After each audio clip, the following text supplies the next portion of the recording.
was gonna. Well, I'll tell you that.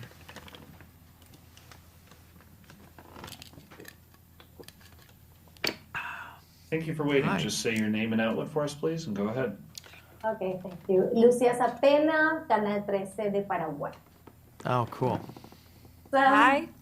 Hi. hello, Phoebe and Alden. It's a pleasure to meet you and welcome to Paraguay. Thanks very much. Thank you. Happy to be here. So, congratulations on the movie. I was in shock when I saw it. I was like, oh, I need to breathe.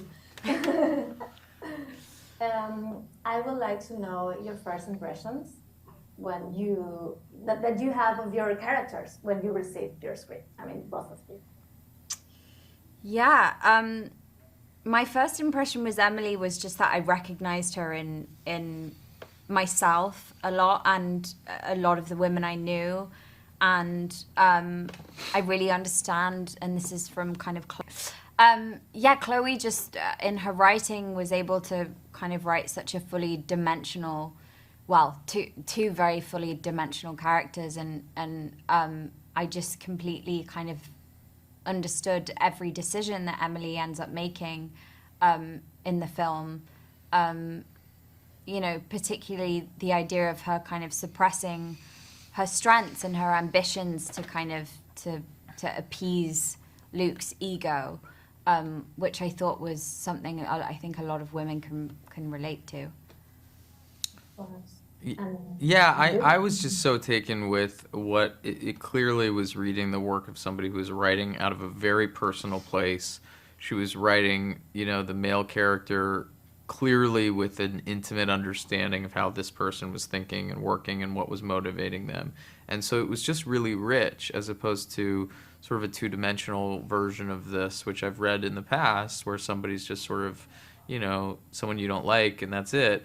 This was so much more complicated and so much more human and so much more relevant as a result of that, that it makes you feel, you know, that as horrific as Luke behaves, there was this compassion that I felt that Chloe had for him on some level that made it possible to invest in.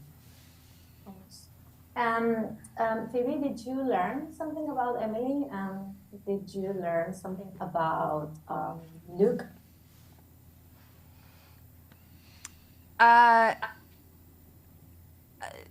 Did I definitely learned, I guess, I mean, I always kind of understood Emily's perspective. I think there wasn't obviously a lot about the financial world that I knew about, so that was interesting to learn about. And, you know, the kind of the never-ending, like, go, mentality that is, like, the financial world.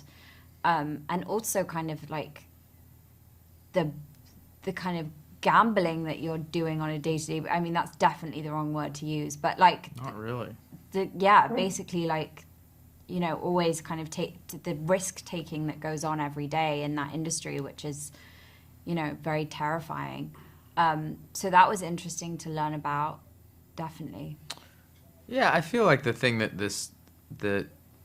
this brought up a lot was just how much if your whole life and your whole sense of who you are is dependent on your achievement and how well you do, when you fail at that, your entire life goes, you feel like you're going to die, or you feel like your existence is being threatened on this very cellular level.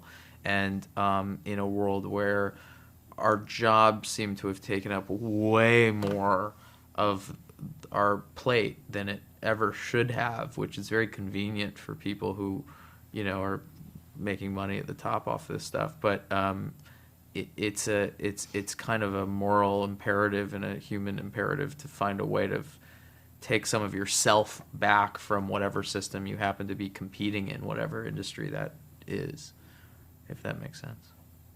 Yes, it makes.